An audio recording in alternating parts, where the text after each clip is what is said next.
Guys, yeah, I'm back for another Portable Clint. I'm excited about this guy. This guy is one of my family's favorites. Let's bring him in here. Pat Finn. Wow, so Pat nice to Finn. Thank you. I'm serious, man. You've always been one of our, well, we love the show, but you were one of my favorites before the show. We shot a golf ball commercial together. Yeah. For, I forgot the brand. What was it? Remember we all had our own little individual. Yeah, it was Callaway. Callaway golf balls. That was really cool. Yeah, dude. So I was happy to finally somewhat work with you. Yes. There you go. And then we loved you in the middle, but we'll get to all of that in a second. Pat, tell me something. When and why did you move out to Los Angeles, California? I went to, I'm from Chicago. Chi-Town? Chi-Town, exactly. And I went to Marquette University, which is actually where I met my wife, which is awesome. Okay. And also Chris Farley. So Chris and I kind of hit it off, and then the two of us went down to Chicago, did Improv Olympic, did Second City, and that's kind of where it all took off. I was on a stage at Second City with Dave Koechner and a bunch of other great people. Great guy. And I was being directed by Bernadette Burkett, who's amazing, and her husband is George Wendt. And so during the process of this review we were putting up at Second City, Bernadette kind of tapped her husband and just said, hey, maybe there's somebody here that you might want to take a look at. And so they came and scouted me, and then I came back and forth to LA, auditioning for the George Wendt show probably 6 or 7 times, and got it. And you played his brother, right? I did, yeah. So the sad part is the show only went like 10, 12 episodes. The great part is that Bernadette and George are dear friends and our family friends, and they're actually godparents to our youngest Really? son. Yeah, which is really cool. That is awesome, yeah, I mean, man. Come away with something that's pretty. That's nice. Yeah. And Emmy's great, but I think this is better. Pat, I don't want to bring this up because this is 99% about you, but last night when I was looking at your IMDb page, because that's the only research that I do, Good. I was watching Live PD, which is my favorite show on A&E, and then I look up and I see you in a preview. Yeah. And I was like, man, I hope he doesn't think I invited you. I mean, literally, but I thought about it. I was like, wow, I didn't know he had that coming on. I didn't know you had a show coming on about Chris Farley. Yeah, it was just, you know what, it was a documentary. And we had done one that I think turned out really well. And the cool thing about it was that it helped a lot of people. I mean, I literally, the night we aired it, there was a woman there that was working the bar who was like in tears saying, that just changed my life. Like, this documentary that we're going to be seeing next week. The one they already did. And this is kind of in a I've similar seen that vein. one too. Yeah. Okay, yeah. It's kind of in a similar vein, but it's instead of going, Chris and I would walk to class together. This group at A&E were like, hey, let's do it. Let's have you walking to class. Let's bring you to Marquette. Let's show Chris's house. So it's more of a taking the mind's eye of the viewer and putting an actual location to it. Yeah. So you can see Second City instead of people all over the country don't know perhaps what Second City is or have never been there. So it kind of illustrates it a lot better. So I think it's at first I didn't get why they were doing it, but now I was like, wow, that really makes a lot of sense. I think it's a really cool idea. Yeah, it is cool because the preview that I saw last night is you just you're about to knock on Chris Farley's door. That's the only thing I've seen. Right. So I cannot, and that's on the 29th, May 29th. It is, yeah, it's coming out soon, yeah. All right, well, that's great. Cool. I can't wait to see that. Okay. So you get out here, you do the George Wendt show. Did you move everybody out here for that show? Well, actually, it's a great question. I'd never taken an acting class. I'd never. I was too nervous to be on stage. So I didn't, other than being with Chris Farley and then obviously Second City. But so I had never seen a show taped. I never had. I'd never been. I went to Hollywood once to visit my brother, and that was it. And why visit your brother? Is he living out in Hollywood? No, I have 5 brothers and sisters. I'm one of 6. But my brother Tracy lived out here, and he just was working for a company out here. Not in the business at all. Civilian, if you will. Gotcha. So I was doing Georgia's show and I was flying back and forth. My wife was. What a life! It's crazy. Yeah. I've always wanted that life where you have to fly back, film and fly back. It's weird. I did a show in New York that was kind of like that. It was like a cool. I always thought Sony was far, but New York's so much farther. But it was great. I'll tell you the coolest thing. Well, my wife was 6 months pregnant, and when the show ended, I moved back to Chicago, auditioned for SNL, didn't get it. I should probably check messages to make sure. But, wait, hold on. Were you bummed out about that aspect? Yeah and no. our daughter Cassidy Donna was probably 9 months pregnant, and I was in New York, which I'm from Chicago, which is a big city, but New York is really big, and I just don't. Of course, you wanted it. Yeah. You want any audition, and SNL to me was like getting a tryout for The Bears. Sure. You know, just I'm on the stage, I'm auditioning for it. I'm winning with like Keckner and Will and Sherry and Carell and Colbert, all these incredible people. So it was flattering in that sense to be a part of that group. And yeah, you want everything you audition for, I think. You know, we wouldn't be doing this if we didn't. Exactly. But it answered the question for me whether I was going, right or left from Chicago. So instead of going to New York, I ended up getting Murphy Brown, and then my wife and I decided to drive out. And wait, you shot Murphy Brown in New York, right? no, she shot it out here. Why did I think it was filmed there? Okay. The new one was. Okay. Yeah. That's maybe where you got confused. Exactly. So you do Murphy Brown out here. So you're not struggling. So you haven't struggled yet at all at this point, and it's okay. It's okay. No, but I mean, it's like, all of a sudden I would do Murphy Brown, and I was recurring. So it was, maybe 6 or 7 episodes a year. So in the meantime, I'd audition against you or with you for commercials and then for movies. So any kind of vine you can grab on in the jungle is what I was looking for. Amen to that. Yeah. So it's. I remember somebody one time when I first started out said, what do you want to do? And I said, I don't know, commercials, TV, film. And she said, you got to pick one, you can't do them all. And it was almost like a personal, like, that made me want to do them all. Yeah. And not that I'm like, an amazing, I've done 300 films, but I do think people like you and me can make a difference in all the venues. Well, thank you. I agree with you 100%. Okay, so overlooking your whole IMDb, as a whole, it looks like you've pretty much worked nonstop theatrically. Would you say that's the case? Yeah, I mean it's like anything else. It's such an odd bit. It's funny. I remember talking to my dad one time, and he was just like, "Man, I could never even think about being in your business because it is unlike anything else. I mean, air traffic controllers don't have to reapply for a job. Right. When when a plane lands. No, it's just it's true. Ours man. is the only one. I mean, I remember one time I was sitting in a auditioning for a TV show, and sitting next to me was Mira Sorvino, and I'm just like, holy cow, she just won an Emmy a week or an Oscar a week ago. And I don't know her, I'm sure she's wonderful. Sure. I was just underwhelmed that I would have brought it. Yeah, I would have brought the Oscar, and literally been like, hey guys, thanks for having, I just have like a place I could just put this here. You want to hold it? Okay, sure. I'm just going to read Jeremy, okay. Hey, that's funny. Like I didn't know how to hold it. Yeah. I would be wearing that around my neck every day. Yes, it would be like a Flavor Flav. Okay, so you do Murphy Brown.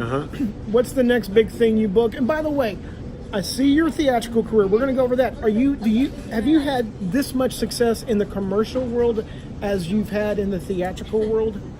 Because I know you've worked commercially. I mean, I've seen you many times. No, you as well. It's funny. There's like a little group. It's almost like I have friends at home that think like we all live in like an airplane hangar. Right. It's like, hey, come on out and do this. Do this commercial. Hold this Bud Light. All right, go back in with your little chums. But no, I really enjoy. Out of Marquette, I was going to either be a stuntman or a fireman or an actor, and the one I thought I was going to do the most was in advertising. And that door closed really quick after like an intro interview that went horrible. And so I was like, oh, maybe I should rethink my career choice. So I was taking classes to be a stuntman and taking improv classes. I'm jealous of the stuntman classes that you took. It's pretty, I'll tell you what was cool. There's a friend of mine, Andy, who lives next door. He's a really big stuntman. And so stuntman buddies of his I became friends with, and it turns out they're the stunt people for the middle. Not that the middle's like the Terminator 6 where there's so many stunts, but there was a big fight scene, and they said Pat's gonna do his own stunts. He knows what he's doing, and I played sports and stuff like that. But it was so cool. Yeah, man. I've done fights and stuff like that, but to do a stunt, especially in the middle, on my own, which was great. But yeah. I'm trying to remember the fight scene in the middle because I saw every single episode. Right, it was one where we went to take back the neighborhood from Brick Shields. Yes, right? yes. So I got to run up, and one of the other stuntmen ran at me, and I threw down a hockey stick.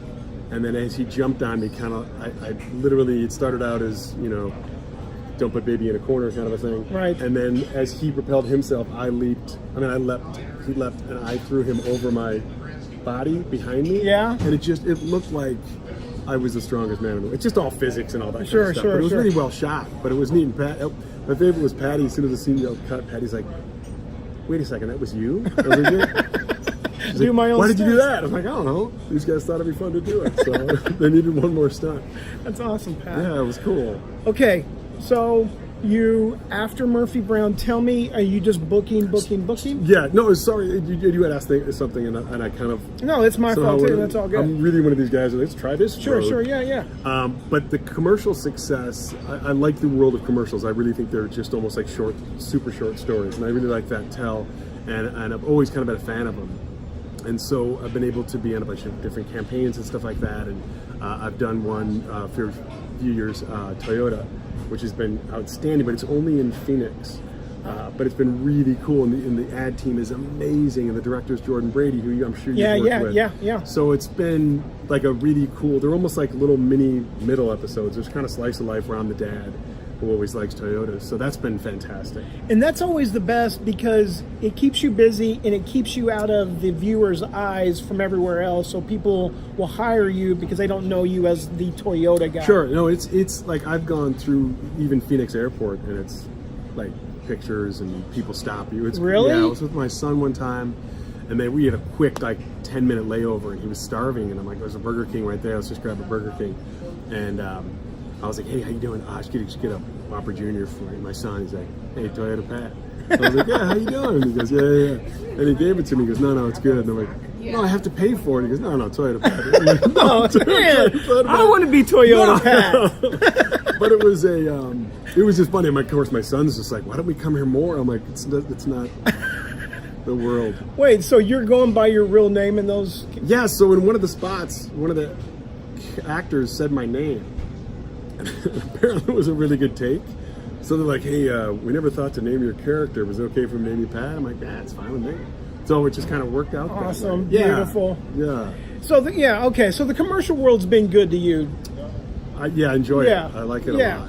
Okay, you are part, as I've said before on this, you are part of a club in Hollywood that I wish I was a part of, but I will never be able to be a part of it because it's the Seinfeld. Being on Seinfeld. Oh, yeah. You never did a Seinfeld? No, man. There's a couple. I've never did an ER. Okay. You have to do one of the Chicago shows. Sure. Which there's 600 of them. And I'm like, I was going to be a Chicago fireman. Like I'm Irish from. I've been a cop probably 20 times. Sure. I think Big Shark Mice, the group we've been in, Holney and Keckner and. Yeah. We've all talked. I think we've collectively been cops over 30 times. Like, it's just you're like, oh, I guess we're all Irish from here. Yeah. But yeah, that was a crazy one. I actually, we were at one of our kids had a friend who had a birthday party on a Saturday, and I got a call that was like, hey, can you make it to audition for a sitcom on a Saturday, which is so rare. Very rare, especially TV. Yes. And so I was like, tell my wife, I'm like, hey, I'm just jump to run to this audition. She's like, all right, cool. And I took off. I was over at Radford, and they had like 20 of us or 30 of us, and we read the sides, and they said, as soon as it's over, everyone stick around. And I'm like, okay, everybody, thanks. Pat, we're going to bring you to wardrobe. And it just was so surreal. Wow. And you know what? Because it was my wife, it was our favorite show. Yeah. So it was very, like a really cool thing to be a part of. The character was really cool. Everybody on the set was amazing. Like everything you would want them to be, they were and more. Awesome. And Andy Ackerman directed it. And going back to when I got out here, I didn't know anything. I didn't understand what a studio audience was. I didn't know what a DP was. I knew stage, right and left, and that's about it. And so the second or third day of the George Wendt show was rehearsing. It was like a Friday, and we were done at like 2 o'clock, and we started at 10. And I was a Teamster, so I'm used to, OT and working some hours. And they're like, yeah, we're done for the day. I'm like, we worked 3 hours with a 1 hour lunch. No, it's just so. Pat, dude, we're done. We're all exhausted. Pat, dude, shut up, man. We're leaving. That sitcom is tough, man. It's like going to battle with jokes. So I left, and I didn't really know anybody here, and I'm on the lot, so I'm just walking around by myself because I have nothing else to do. And so I walked by a stage which turned out to be the Seinfeld stage, and I hear others laughing. Like everybody's laughing. I'm like, oh, what's going on in here? And I literally just walked in, like someone make rube off the farm. Yeah. And there was 5 people in director's chairs, and I stood next to one of them. Literally just went like this. That was pretty funny. Oh God, that was a great joke. Oh, funny. I like that. Yes, brilliant. And all of a sudden they're like, cut. The director stands up and he goes, who are you? I'm like, oh, I'm Pat. I'm doing a show under the other hangers. He's like, what show? And I'm like, George Wendt show. And he goes, I'll tell George I say hi. I'm like, okay. And he goes, what are you're following me around? I'm like, I don't know how this stuff works, man. I have no idea what I'm doing. So Andy gave me like a USC film study course in a matter of Are you serious? Yeah, in like 2 hours, yeah. And he just told me why that worked and why that cross works and why I have to shoot this stuff. Yeah, it was really cool. And so that was, the neatest thing was to be able to work with him. Again, he directed that episode. Did he remember you from that day? I think he did, but like he knew me from other things, I think. Okay. We had mutual friends in common. Yeah. Yeah, it was really cool. And like I said, to do that show was ridiculous because it's so. It was a time we were like by craft service, and Jerry came over and had nice things to Jerry say. Seinfeld came over, and I'm like, dude, this is such a great show. I'm such a huge fan. And he's like, really? But it was like it's some underground sitcom nobody's seen. And I'm like, yeah. And he's like, wow, thank you so much. He was so taken aback. And I'm like, you know it does really well. He's like, no, but to hear it from somebody. And then it was really awkward because I thought he would just say something. And then it was just all this fruit in front of us. And I just went, and nobody's getting scurvy. And he laughed. And I'm like, I gotta laugh. Oh, it was just ridiculous. Man. Yeah, and Julia and the whole group was insane. I've seen her since. Every time I'll see her at an audition, she'll run up and hug me, which is so awesome. nice. Yeah. Such a cool. Okay, so when you did Curb Your Enthusiasm a couple years later, was there anything, not Josh Charles, what's his name, Charles? Larry David? Yeah, Larry David. Larry, was there anything? Did he remember you from Seinfeld? He remembered me, and Jeff Garland's a really good friend of mine. And did you audition for that show? Yes, No, I auditioned for it with Jeff Garland, but I think Jeff Garland has an office here. I think he does. Yeah, we could probably wait and find him. Yeah. But yeah, so I auditioned for it with all these people like you, these great improvisers and comedic talents, and I went in and. My take on it was basically the audition was for a guy that had you were in a bowling alley 2 weeks before. Did you get the little piece of paper? They give you a little piece of paper. It's a really cool setup. Yeah. But the whole idea was that I took the wrong shoes. Like I took 2 weeks ago, I'd taken really nice Italian loafers and they were his. So you're going to make the right choice or the wrong choice. And so we did it. And he's like, are those my shoes? And I'm like, yeah, they are. He goes, why'd you take them? What are you doing? And I just made up this improvised that I said ever since I got these shoes, I was kind of drinking that night. And so the next morning, I went to work and I got a promotion. And then my ex-girlfriend called and said, you want to get back together? And I found my dog. And I was wearing these shoes. I'm like, these are my new lucky shoes. I have to have these. And Larry's like, he's just too nice. He just wants, because Larry works on confrontation. Yeah. And I've always thought of, usurp around that, if that's the right word. But so I didn't get it, and he told Jeff, he's like, it's just too nice for the show. And then it was supposed to end. Yeah. This was really nice of him. He's like, hey, we've got a part. We just give it to Pat. He could do it, which was really cool. And then the show went like 7 more episodes, 7 more seasons. But he doesn't take anybody back. Once you do one show, you don't, unless you recur, which I get. I mean, I've done I did like Third Rock. I was killed on. Not Third Rock from the Sun. Like my character died. Yeah. Like the next year I came back and did a 4-episode arc as a whole nother person. And the makeup people are like, didn't you die? I'm like, yeah, I'm just doing dear NBC. So but it was just oh man, that's funny stuff. That's hilarious. Okay, so before we get to the middle, what's your favorite show that you had booked before the middle? I'm not even saying the middle is going to be your favorite show. No, I'd done a bunch of pilots that I really liked. I did one with Robbie Benson, who's an amazing friend and fantastic guy. And I worked with Robbie Benson. Isn't he great? Yeah, it was phenomenal. Is this when he had long hair days? He did, yeah. Is this, which one was this? We did a pilot. I did it with Dave Coulier and Don Todd. All right, this is a different one than I did. Oh, Don Todd. It was about two guys that worked. They were 2 handymen, and they were horrible at it. Okay. But by the end, they figured it all out. But it was a really cool concept, and it was just, CBS had no room for it. So they held us for a year. Like, they had paid us for a year. It was like, when you hear about, like, farmers getting paid not to grow corn. Yeah. That's what it felt like. It was such a, like, I'll take this and, not work. Okay.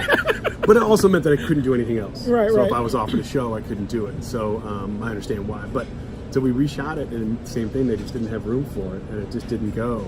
But I mean, Friends was great. And you did a couple episodes of Friends, right? I did. I got a flashback episode. That's awesome. Why Yeah. a flashback? Were you a boyfriend or somebody? Yeah, I was the fiance to Courtney. Courtney Okay. Cox, yeah, when she had the fat suit. Oh, yes. That was like her boring doctor. Oh, okay, yeah. I And remember that. It's Pat. funny. There was a line in it that was something like, somebody wanted hazelnut coffee, and I said, something to the effect of, can anybody else tell me, name another nut that's been masquerading as a fruit? And everyone's like, no. And I go, the hazelnut, like that, and then walked away. And I was like, kind of whatever. And like 3 or 4 years later, I'm in an audition for a pilot, and 2 of the writers from that episode were in the room, and they go, hey, we always wanted to ask you, did anybody ever like stop you in like an airport and say, hey, you're wrong? I go, what do you mean? I think you researched it? And he goes, no, we just made it up. It was kind of like a 4 a.m. thing. So I was like, oh, Hazelnut. I've been duped in Hollywood. Okay, how many times, and not that you, because I think you've already made it, but how many times do you think you were about to make it in Hollywood? I don't know if I kind of equate like an improv show to golf in that, and acting.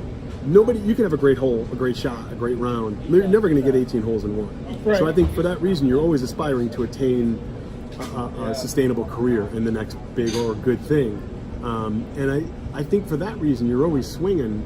And not that I want to say you can't be complacent, but I think you're always, and you included, you were always trying to get the next thing. If we just came off the series, you're still going to want to work. Yeah, You're not yeah, going to hang yeah. them up. That's the beauty of what we do. But things like Seinfeld was really cool. Working with Meryl Streep and Alec Baldwin and Steve Martin. Which one was that? What project was There was that? a movie called It's Complicated. Yes, Really yes, cool. that's Nancy right, Myers Pat. You were directed it. in that. Yeah, Yes. and it was just, it's funny because I remember, like, when Meryl Streep could not have been nicer. Like, the sweetest person ever. You don't really take pictures and selfies. You just it literally yeah. was Meryl and Alec and I for a week. Like, to the point where I'm like, hey, Pat, what'd you have for lunch? Like, I had the chicken, Meryl Streep. Like, it's such a, but couldn't have been nicer. It's like, Yeah. what are your kids' names again? Oh, okay, that's great. She was really, and obviously an amazing actress, which was kind of cool to watch. Just that in and of itself Yeah. was kind of a cool process to be a part of. But yeah, I think I'm always, at least me personally, I think you've always got to go, okay, what's the next thing? What can I write? What can I try to get myself to be a part of? Whether it's a commercial or a campaign or, hey, I'd love to have a shot at that TV show. Can I get an audition somehow? Well, Pat, I say all that because you have so many great projects that you have done. So I'm just... No, that's so nice. I've Yeah, been no, I really mean, lucky. seriously, like, it's great projects. It's Yeah, not... well, a lot of it too. I grew up. My mom and dad, really close family, brothers and sisters. Grew up Irish Catholic, and to that end, I remember I think it was Bill Murray that said. To you personally? No, he said one time in an interview the amount of roles he took when his mom wasn't around anymore. Like all of a sudden it opened things up. But I also. I have 3 kids, and so I don't say turn down things, but some stuff I try to align myself with projects that I feel passionate about. The Toyota campaign is really cool, and it means a lot, and my daughter's even been a part of it. But Awesome. The middle especially, because Patty's so great, and Deanne and Eileen, the 2 people that created it, are amazing people, and it's nice that I watch that show with my family. Yeah. You know what I mean? So it's Yeah, really cool yeah. to say you've been a part of something that you're really proud of. I think that doesn't happen all the time, and I've been lucky that it has a decent amount for me. Pat, when you auditioned for The Middle, was it a one-shot deal when you first auditioned for it? Mine was kind of different. I had done a couple of shows with Eileen and Deanne. Yeah. And they went really well, and we really got along. They're this crazy talented, but the nicest people ever, and great families. And so, it's funny. I auditioned.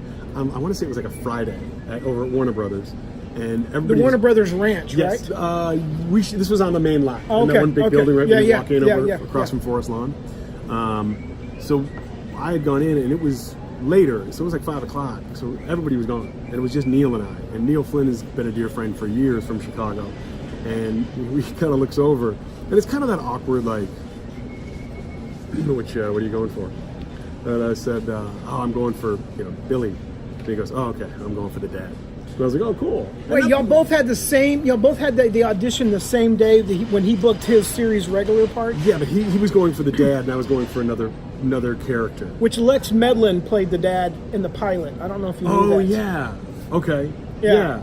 And then, so I went in and read, and it went really well. And then, so they were talking about offers and things like that and taking it to the next level with network. And then it was discovered that they had a deal with somebody. And so they had to honor that. And so they're like, I was out. Which is really, it's always tough, but it's part of the business. Yeah, so I get it. The coolest thing was, and this has happened twice to me, is that the creators were like, oh, hey, Pat didn't get it. I'm so sorry, blah, blah, blah. But we're going to... this is the best part. It is, yeah. But if the show gets picked up, we're gonna bring Pat back in some capacity. We don't know what. Beautiful. And my manager's like, I've been doing this for a long time. She goes, I hear this a lot. Yeah. She goes, this has happened to you on 2 TV shows, and they brought me back, which I'm so honored and flattered to be a part of, because I was a really big fan. I read the script, I'm like, this is I'm from the Midwest, this is awesome. So it was really, really cool to be brought into that world, even though I didn't get that thing. It was 9 years of another character. So. But Pat, your character on that show stands out. Like I said before when you first got here, when you asked about those sunglasses that you gave to Neil. Yeah, that was the beauty of that. Was an actual story one of the writers had. It's a really? True story. And the other thing I love about it is my wife Donna. She didn't mean this mean. Goes, that's the only time I've ever seen you and Neil not act. There was no acting whatsoever. It was literally Neil being like, why'd you get me glasses? Oh, sometimes you're squinting. I was just at the mall. I thought of you. What are you thinking of me for? I don't know. Just thought of it. Like, it's so... It was a special scene, it was man. really a cool... Thank you for saying that. It was one of my favorite scenes Yeah, on the me show. too. Seriously, it stands out. Because it's so real. There's nothing better than real stuff. And you're like, yeah, in real life, if I gave... I gave sunglasses, you're like, oh, crap. Now I got to get him something. Yeah. And I think there's a line that's one of my favorite Patty has. It's something like, we'll get him a hat of the college he went to. And he's like, I don't know where he went to college. We don't talk about that. But we've been friends for 9 years. No concept of where I went to. That's funny. Where I went. Pat, what now? What do you want to achieve now? I would love to be a part of something like The Middle again. I love the world of sitcoms. I love that genre. I've done some Disney films that I like to do also, because I think they're fantastic. And they're just good films. I just like them. But yeah, I think the world of TV, I really feel I've got more to offer. Yeah, I really see you just sliding right on into a series of regular parts sooner than later, and I'm not just saying that. Any acting advice that you've picked up along the way? Man, that's a good question. I mean, again, I'm kind of raw in the sense that I never went to a class. Same here. Not that it matters. I mean, some people can go to classes all week and whatever works. I've never taken a class either. Yeah. I mean, not that it shows either way. I think, for me, I think I never wanted to be 50 and look at a TV screen or a show and say, I wish I would have done that. Yeah. And for me, that was it. I'm like, whether I make it or not, I don't know. But if I don't try it, I think I'll just always, in the back of my mind, think, what if I did? But I always had a passion for it. I mean, Second City was a great place to be. I loved making people laugh and being on stage, and I love the medium of commercials and TV and film as well. And it's a chance to, I don't know, it's a chance to play, and a lot of people don't get that. I remember we were doing Murphy Brown one time, and Candace and I walked out, so name dropping, but we were walking out, and she was kind of deciding whether she was going to do another season. And she was wondering that with you? Yeah, she's like, we're just thinking about, what if I'm going to do another season, which I totally get. There's a lot involved, but I think we had another kid on the way, so I was like, I better start shoveling and trying to be. And I said, I don't know. And I said, we just had a table read, which is where we read that week's episode. And I said, they have Kleenex boxes on the table because people have to dab their eyes because they're laughing so hard. And I go, I don't know what other occupation in the world affords you that possibility. Yeah. And it was just not that why she did it, but I was like, it's a cutthroat, hard business when you get knocked down. Yep. It's easier to get yourself back up if you have passion for it and you believe in yourself. But I just didn't want to go into sales and do something in Chicago and just always have this thought in the back of my mind, like, wow, I wish I would have tried it. Okay, last couple of questions and we're out. Yeah. Worst days in Hollywood, and if you had not had them yet, you don't have to make something up or try to struggle for something. Has there been a rough patch for you in Hollywood? Yeah, I think anytime you're, especially doing a pilot, when you do it and you're so, I've done over like 20 pilots, and you're so like, this is a great show, this is gonna go, and there's so many variables involved with that. But I remember I auditioned. I remember I did a pilot and it didn't go. And this was like years ago, and I was coming back from something, and I came in, it was like 7 or 8 o'clock at night, and my wife goes, "Hey, Andrew Hall, my manager, was on the machine, that show didn't get picked up." And I was like, I literally was just like, wow, because it changes so much, and you're like, wow, I put so much effort into that character, into that show, yeah, and you want it to go for 10 years, yeah. But it's Hollywood, so they could easily be fleeting, and that's it. But it also sets up the possibility for you'd be working for 9 years. Yeah, you don't know. So it's a really crazy crapshoot. But the one thing I remember is, out of that whole thing, as being dejected as I was and sullen, that out of nowhere, one of my daughters kind of came in who couldn't sleep, and just came in and hugged me and just kind of did that wrap around the neck thing. It's almost like she'd never really done that before or since, and it was kind of like, okay, this is real. That's make-believe, and things happen, and I can get back on the horse and keep trying. But I've had that moment before. Yeah. But she was a little child, my oldest. Okay. I picked her up after just finding out that I didn't book something. Okay. And the way she hugged me, she had no idea that I was going through something. But it was exactly what I needed. Crazy? Yeah. It's like a sixth sense. I don't know what it is. It's that's very cool. Yeah, it is cool. Okay, with that being the worst of times, what's been the best of times for you out here? I think just the amount, the people that seem to have liked the stuff that I've been able to do has been really cool. To be able to so far have 3 kids and be able to have put them through school and now college, and, which isn't easy, and just have a great. I'll tell you, you're not from here either. It's one of those. Well, my wife and I were driving here 20-something years ago, and we're like, it doesn't have the neighborhoods like Chicago, doesn't have the restaurants and bars and people, and we're like, well, let's embrace it for what it does have. And we just kind of chose to take a positive approach to it. Awesome, Pat. And then, but that helped, and all of a sudden we found ourselves in a little grammar school with these amazing people, and then a high school to follow that, and amazing people and teachers, and so we found almost like a little mini Chicago here somehow. Well, Pat, that's great. Well, you're a good guy, so good things like that will open up. Seriously, Pat, I've always appreciated you. Pat, thank you so much for doing this. I appreciate it. Pat, do me a favor. Yes. Tell everybody bye out there. Hey, bye. Thanks for watching.